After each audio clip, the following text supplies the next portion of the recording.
With all the talk from the left and people like Alexandria Ocasio-Cortez of toning down the rhetoric and ending violence, Hollywood is set to release a new film in which Trump supporters are actually hunted down for sport. Elizabeth Warren wants to give away free internet, and Joe Biden says he supports the truth rather than facts. All that and more. I'm Bobby Eberle. This is a 13-minute news hour. And God bless the United States of America.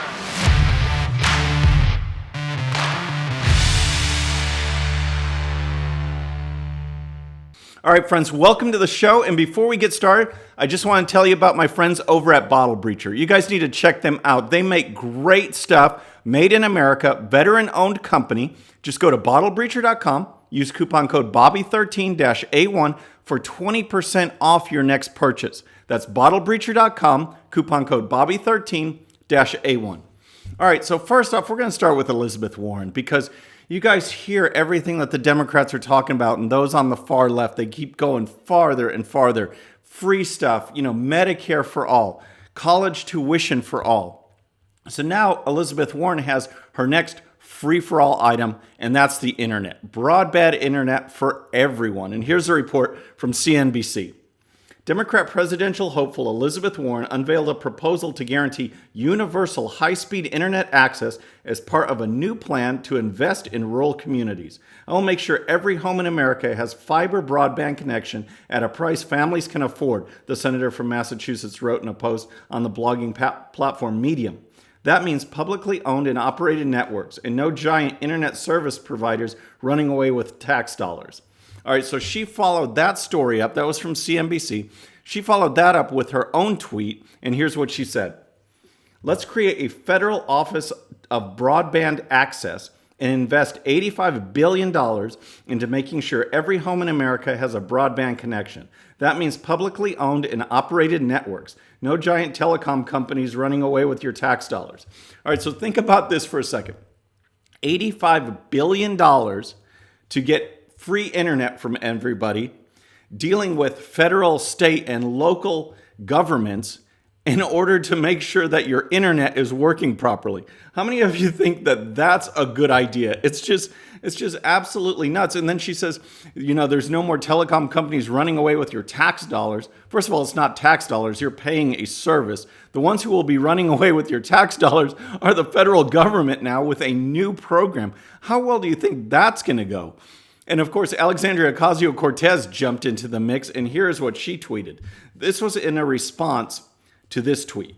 Someone wrote, somehow the thought of the government being responsible for my internet connection is more terrifying than the government being responsible for my health care. And her response, have you ever called Comcast yourself, or does someone do that for you? Because for lots of communities, we take public internet over oligopoly internet any day of the week. All right, so she'd take public internet. I'm sure she would. The thing is, she wants to force that on everybody else.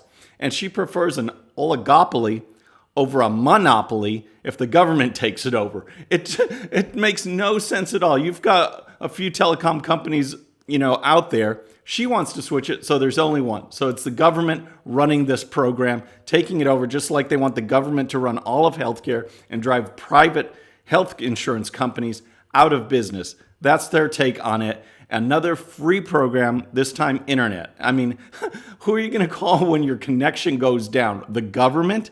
Think about that. All right, next I want to talk about Joe Biden, all right, because he's at the Iowa State Fair, and every time he opens his mouth, something great comes out. It's just a new gaffe, something that will make news.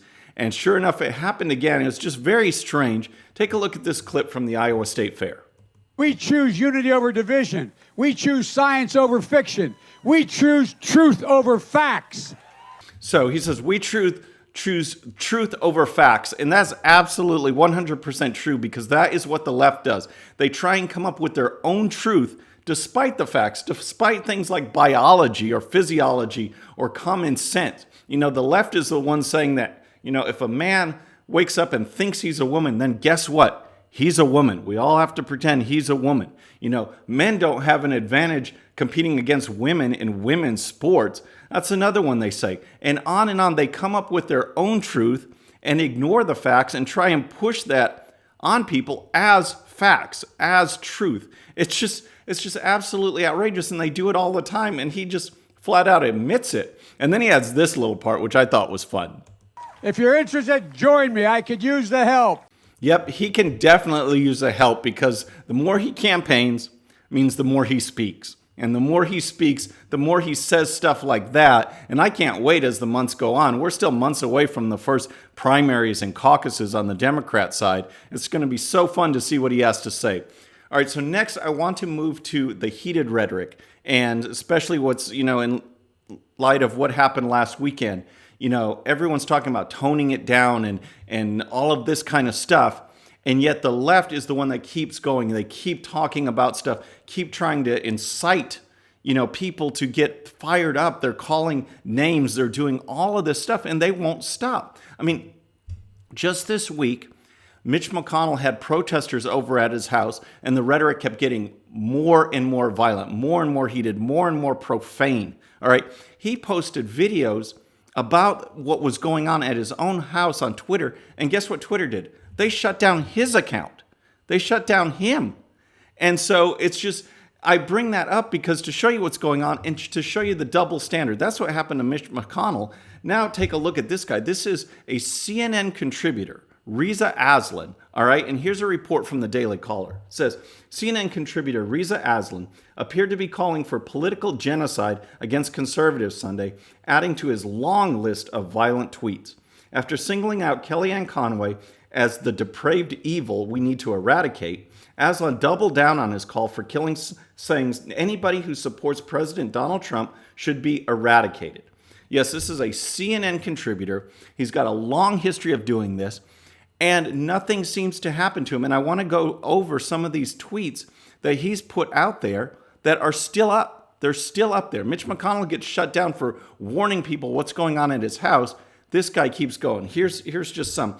Here is first Kellyanne Conway's tweet, which is what stirred up this guy. And take a look at what she tweeted. She says, "We need to come together, America. Finger pointing, name calling, and screaming with your keyboards is easy, yet it solves not a single problem, saves not a single life. Working as one to understand depraved evil and to eradicate hate is everyone's duty. Unity. Let's do this." All right, so that set him off, okay? And here's what he tweeted. She says, "You are the depraved evil we need to eradicate." All right, and so a talk show host took issue with Aslan's comment right there and said that basically it's calling for violence against Kellyanne Conway. And in response to that, here's what Aslan tweeted. She says, "After today, there is no longer any room for nuance. The president is a white nationalist terror leader. His supporters, all of them, are by definition white nationalist terror supporters. The MAGA hat is a KKK hood, and this evil racist scourge must be eradicated from society." All right, so like I said, all of these tweets are still up, all right? None of them have been taken down, yet Mitch McConnell can't warn people about what's going on outside of his own house.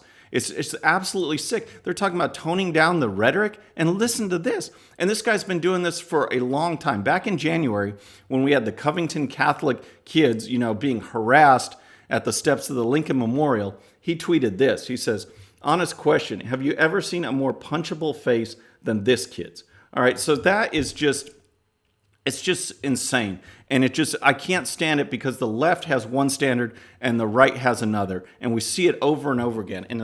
And specifically, talking about toning down the rhetoric, all right? You see this inflammatory rhetoric coming from the left.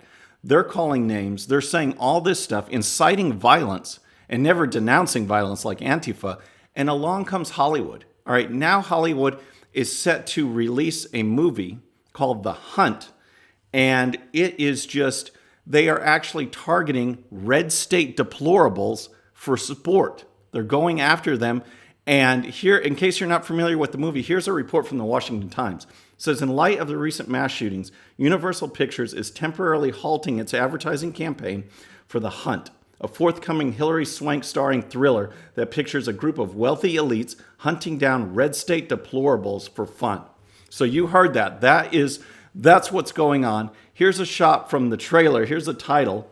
And then you can see right here some of the deplorables being hunted down. All right. It's just absolutely nuts. This is supposed to come out in September. And here's more from the Washington Times to give you some background on how this movie developed and how it's changed over time. It says, The Hunt, a gory R-rated film from producer Jason Blum's Blumhouse, which was originally titled Red State versus Blue State, follows a dozen red state Americans who are kidnapped and released in a hunting ground to be stalked and killed by high-paying elites.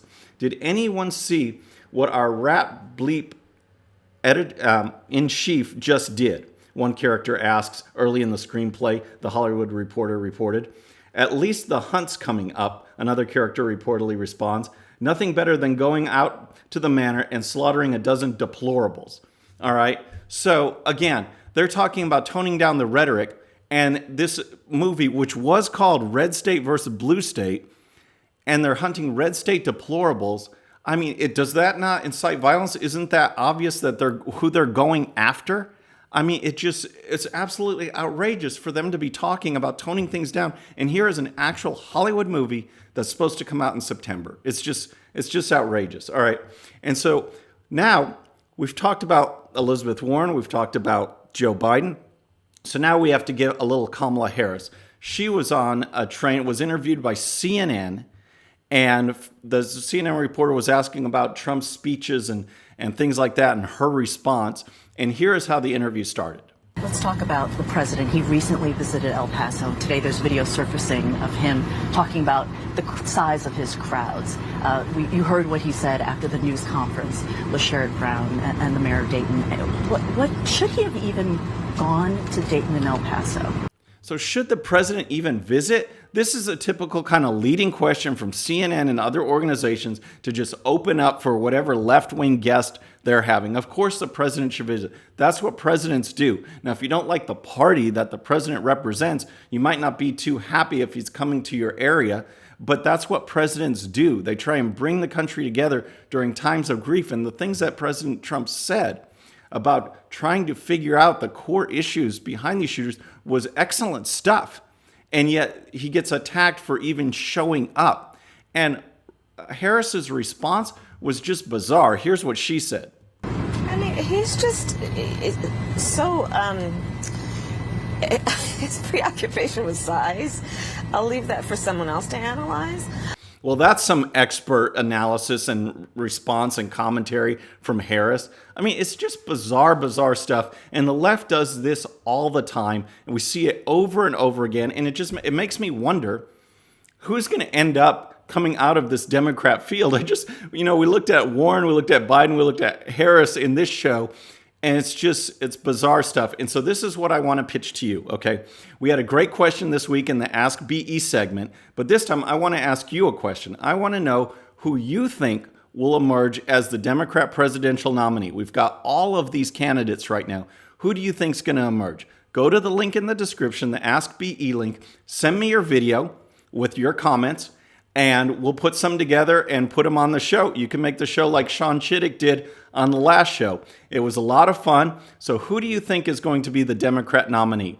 So folks, that's our show for today. I hope you guys have a great weekend. Please subscribe. And when you do, please hit that bell so you'll be notified. I'm Bobby Eberle. This is the 13-Minute News Hour.